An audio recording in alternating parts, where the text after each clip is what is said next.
Los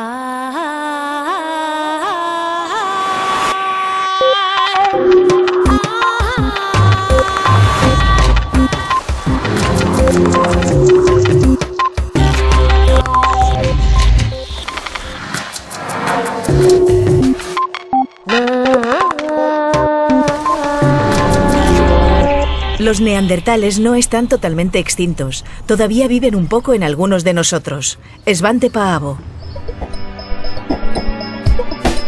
Los antropólogos siempre han especulado que nuestros antepasados podrían haberse cruzado con los neandertales, pero nunca consiguieron demostrarlo. Quien ha logrado esa prueba es el genetista Svante Paavo, director del Departamento de Genética del Instituto Max Planck de Antropología Evolutiva, quien consiguió reconstruir el genoma del neandertal en el año 2010. En este capítulo de Redes, Paavo y Carras Lalueza Fox, investigador del Instituto de Biología Evolutiva de la UPF y del CSIC, explican cómo la genética permite reconstruir el pasado de los humanos. También hablaremos sobre los factores genéticos de la domesticación, otra de las especialidades de Paavo.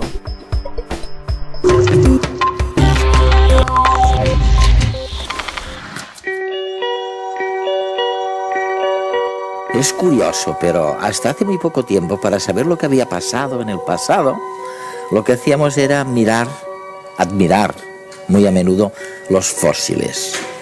Y ahora, gracias a científicos como el profesor Paavo, lo que hacemos es mirar la genética, es ver realmente qué ha sido de los genes de la gente que nos precedió y de qué manera su genética determinó nuestra conducta. Es fascinante.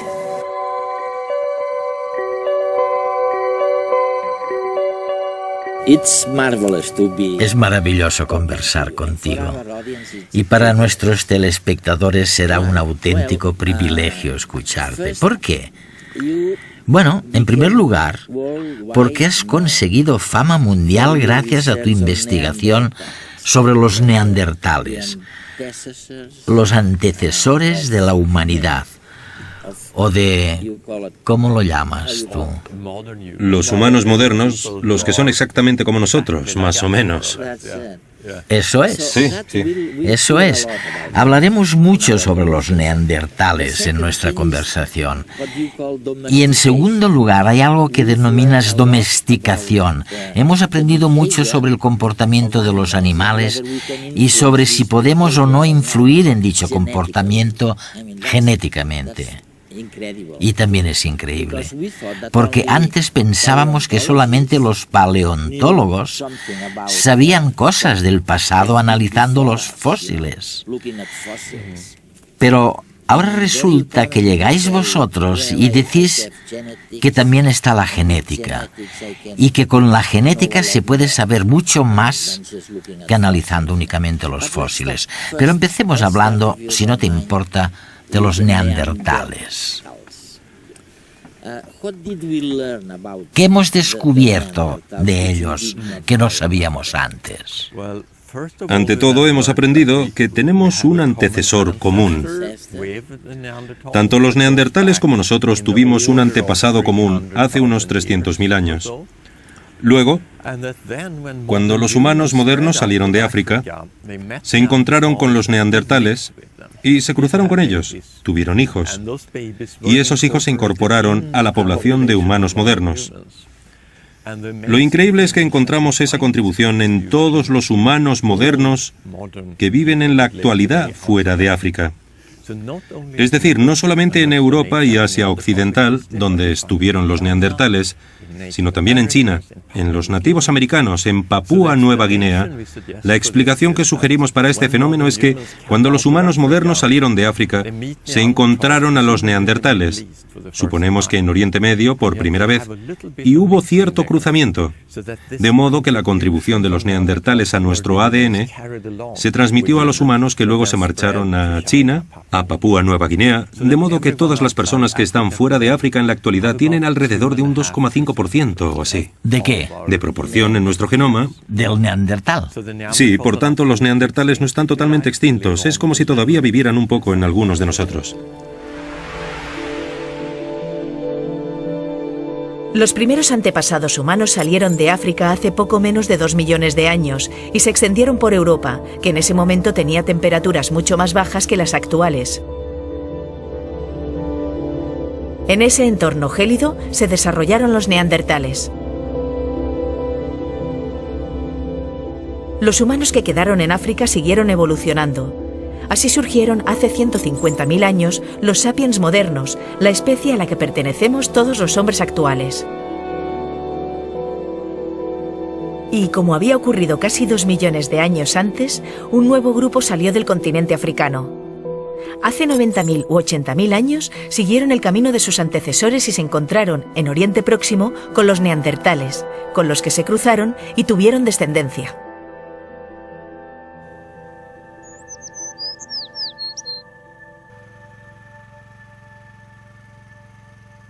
Las investigaciones de genética evolutiva de Svante Paavo y Carlos Lalueza Fox han permitido descubrir este sorprendente hecho, fundamental para entender nuestra historia.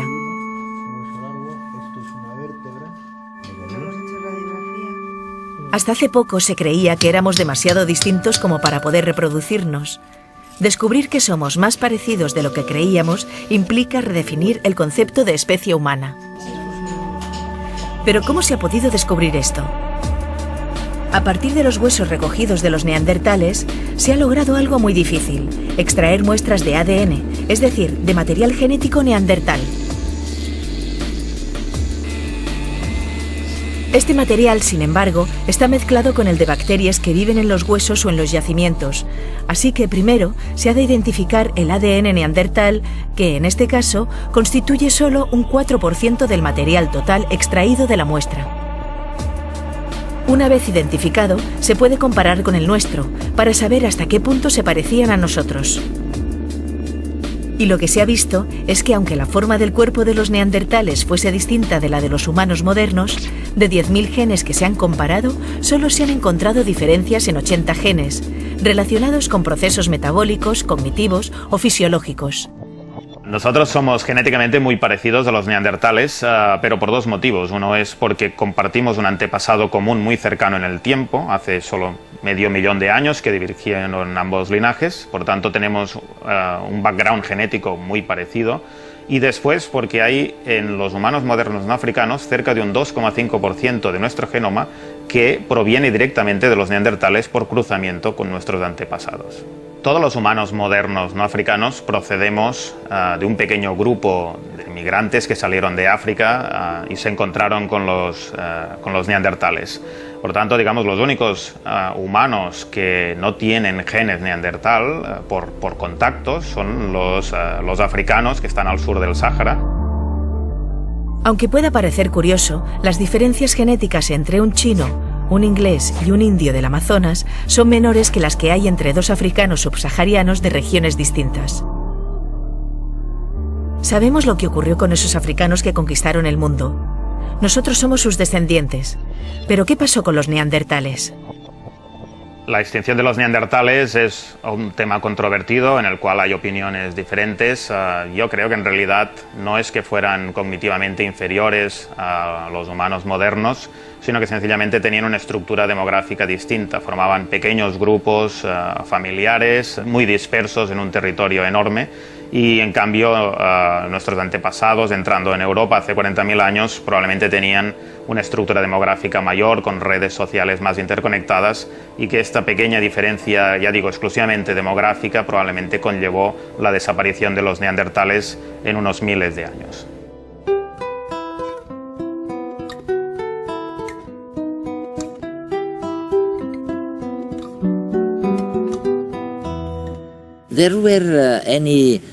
¿Se produjeron relaciones sexuales entre los neandertales y los humanos? Este tema se ha debatido mucho durante los últimos 20 o 30 años y ahora que hemos podido determinar la primera versión del genoma del neandertal, hemos podido abordar la pregunta directamente analizando a las personas de hoy en día y preguntándonos si tenían pedacitos de sus cromosomas, de su ADN, procedentes de los neandertales. Y la respuesta es que sí, los tenemos. ¿Hubo, por tanto, relaciones entre ambas especies? ¿O eran la misma especie? Yo intento evitar el uso de esta palabra porque, en cierto modo, no tenemos una buena definición de lo que es una especie. Es verdad. Nosotros preferimos describir la historia de la población, explicar sus orígenes, cómo se cruzaron, pero dejar que cada cual decida si quiere llamarlo especie o no. Y si sabemos algo ahora, ciencia cierta, como dices, es gracias al genoma, gracias a que habéis recuperado el ADN que pertenecía a alguien. ¿De verdad? ¿A quién? Bueno, ¿A una hembra? sí, hemos secuenciado el genoma del neandertal principalmente a partir de 3 pequeñas piezas de hueso. Mira, tengo una copia de uno, si lo quieres ver. Lo encontraron en Croacia. Esto lo encontraron en Croacia. Sí, sí, sí. Y pertenece a una mujer neandertal. ¿De qué parte del cuerpo procede esto? Es una tibia, el hueso de aquí. Y como ves, es un pedacito triturado y muy pequeño. Probablemente sea porque a esta persona se la comieron. ¿Eso fue hace, qué, 38.000 años? Sí, la datación por carbono es de 38.000 años. 38.000 años, así que realmente éramos caníbales, ¿eh? Sí, evidentemente, no sabemos si tal vez había otro motivo relacionado con un ritual para despellejarlos. Pero es razonable suponer que a estos ejemplares se los comieron. Sí.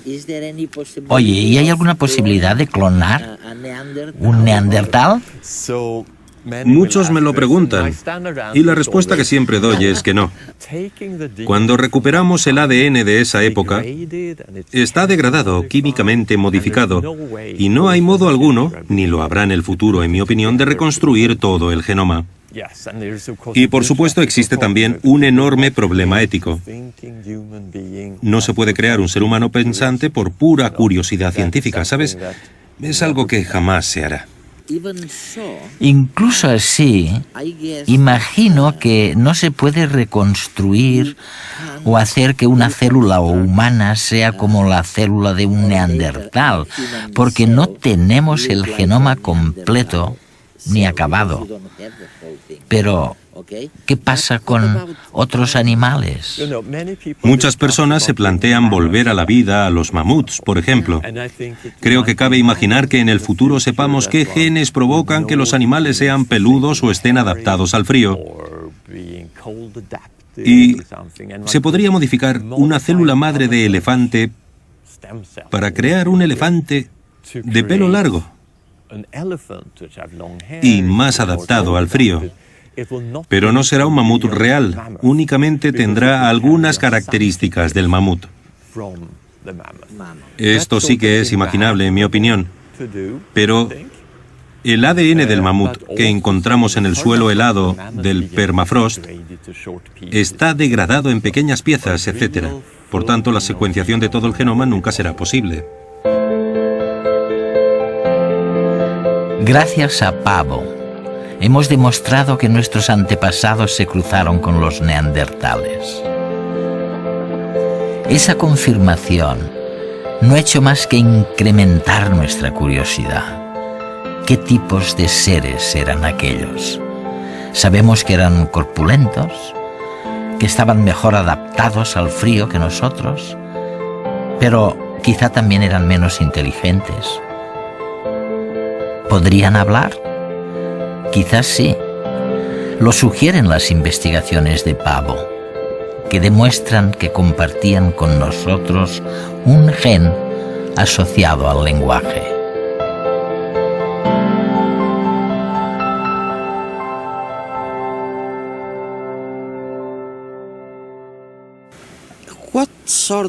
¿Qué tipos de cambios genéticos crees que prevalecieron y que permitieron que los hombres y las mujeres conquistaran el mundo entero? ¿Qué nos hizo diferentes, si es que hubo algo? Estoy completamente de acuerdo en que una de las diferencias fundamentales entre los humanos totalmente modernos y todas las formas anteriores, radica en la colonización del mundo.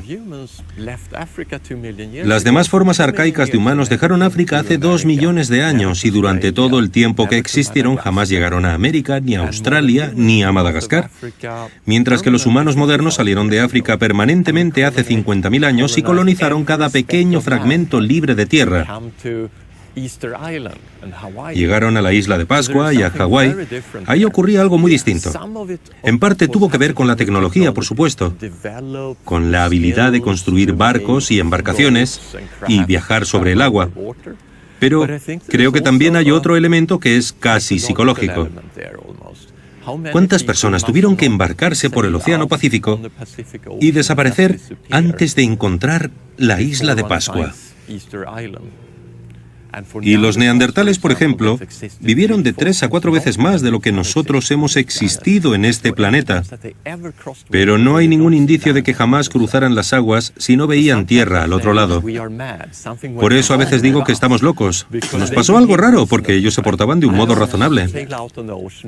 No es razonable cruzar el océano si no ves que hay tierra al otro lado. Pero hay que hacerlo y hay que hacerlo una y otra vez. Ahora vamos, incluso a Marte, así que jamás nos detenemos. Creo que a nuestro cerebro le falta un tornillo, realmente.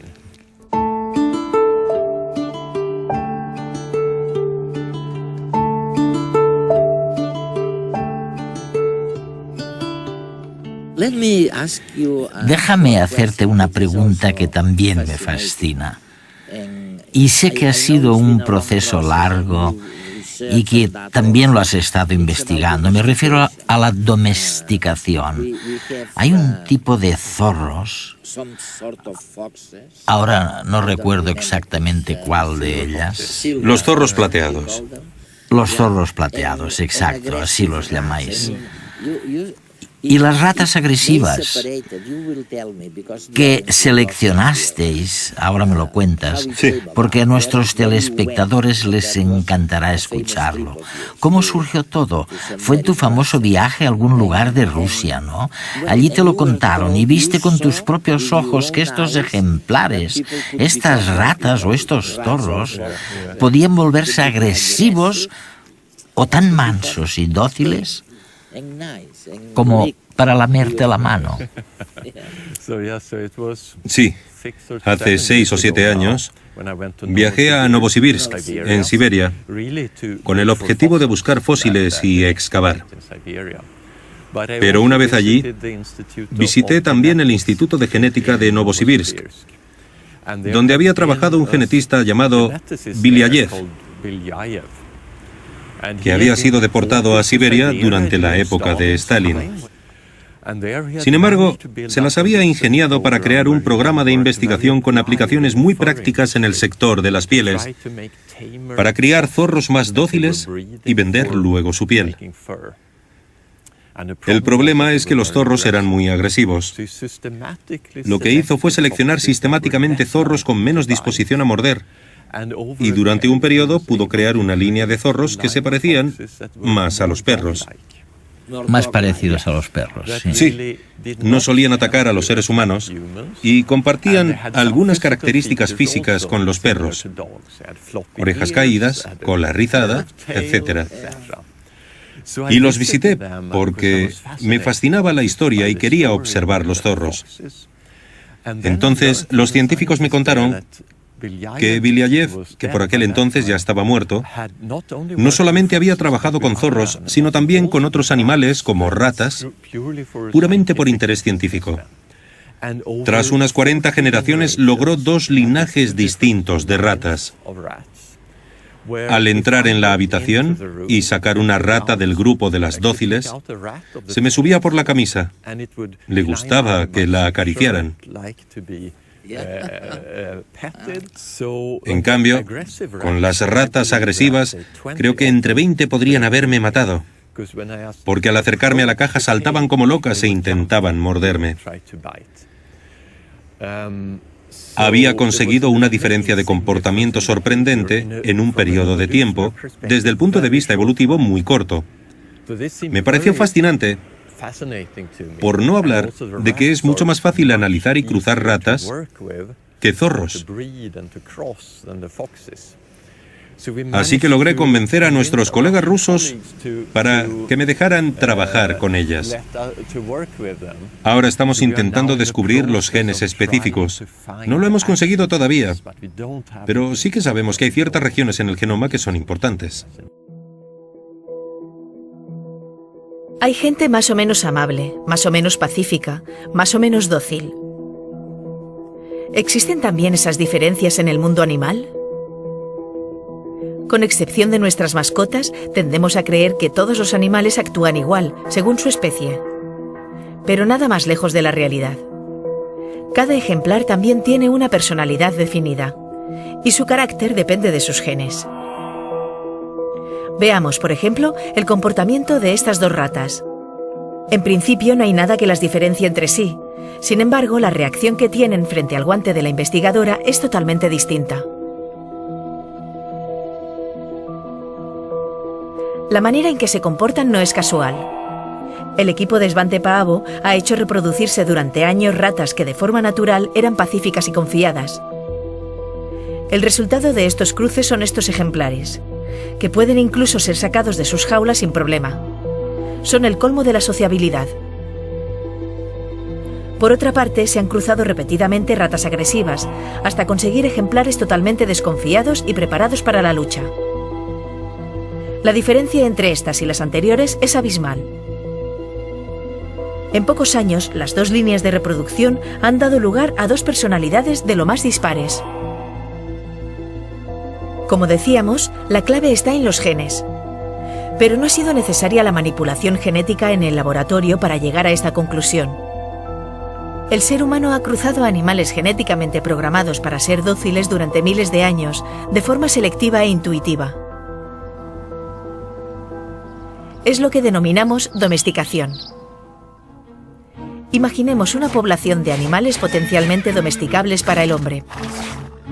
Algunos, aquellos que tengan genes que les predispongan para ser dóciles, se acercarán más al hombre, le tendrán menos miedo.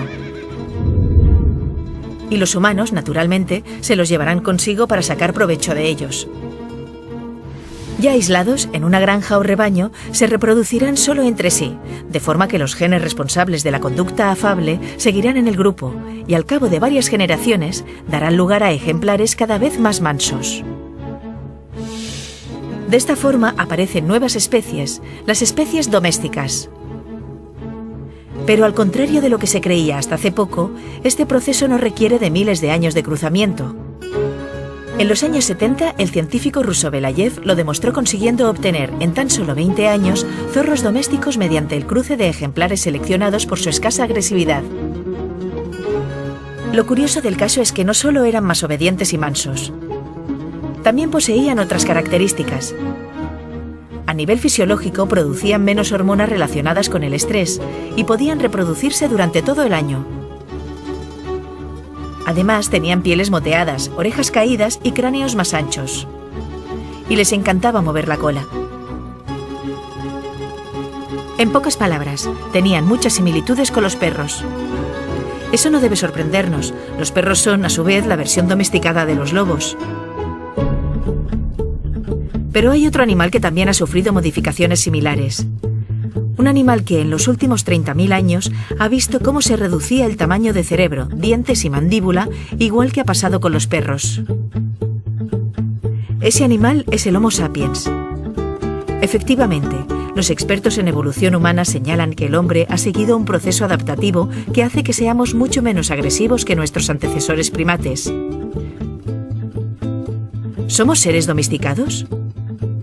Y en caso afirmativo, ¿quién nos domesticó? La respuesta está en nosotros mismos. Los propios humanos hemos seleccionado positivamente los individuos más mansos y cooperativos del grupo, con el objetivo de poder vivir en sociedad. Y si la domesticación está en nuestra genética, como en la de otros animales, solo falta ahora identificar estos genes. Svante Paavo está en la tarea. Si lo logra, quizás en un día no muy lejano podamos entender mejor los procesos asociados a la agresividad y quién sabe si incluso elaborar terapias génicas para tratar los trastornos de conducta asociados a la violencia. Es fascinante porque lo que estás diciendo es que estamos a punto de detectar los cambios genéticos que son responsables del comportamiento. Es así, ¿no? Sí, tenemos la esperanza de descubrirlo. Y, por supuesto, esperamos que, por ejemplo, sea un tema común en muchos animales domesticados. Porque creo que está justificado suponer que si llevo, pongamos, una cría de lobo a mi pueblo, o un búfalo salvaje, el caso es que no me preocupará tanto si ladran cuando lleguen extraños al pueblo o si me dan leche. Lo primero que querré es que no intenten matarme. Se trata del primer rasgo que se seleccionó en muchos casos de domesticación, la docilidad. Así que quizá este cambio sea bastante habitual. Luego hay una hipótesis que suena a locura, pero algunas personas, como por ejemplo Richard Brangham en Harvard, ha sugerido que los seres humanos pueden ser simios autodomesticados y que eso es algo que nos hace únicos, porque ahora mismo tú y yo aceptamos la proximidad física pese a no estar emparentados genéticamente. Si intentáramos hacer lo mismo con dos chimpancés que no se conocieran, acabarían peleando todo el rato en lugar de conversar. Sí, mi próxima pregunta iba a ser justamente algo parecido. ¿Quién domesticó a los seres humanos? Me refiero a la gente de la calle. ¿Quién nos domesticó? Porque evidentemente no éramos mansos al comienzo de todo esto, ¿no? La idea es que es un proceso cultural, una especie de autodomesticación, entre comillas, en la que se habría seleccionado la conducta menos violenta dentro de un grupo para evitar problemas a la hora de criar a los niños en la próxima generación. Por supuesto, esto plantea algunos interrogantes, porque hay otros simios, además de los humanos, que han logrado evitar mucha violencia dentro del grupo. Están los bonobos, o chimpancés pigmeos, que han sustituido gran parte de la violencia entre grupos. Y dentro del grupo de los chimpancés con la sexualidad. Utilizan el sexo para solucionar conflictos que en los chimpancés darían lugar a la violencia. Y no acabamos de entender el proceso, pero sería muy interesante compararlo en el futuro con la domesticación de animales. Los neandertales nunca cruzaron el mar si no veían tierra del otro lado. Nosotros sí, y por eso hemos colonizado el mundo entero. Svante Paavo.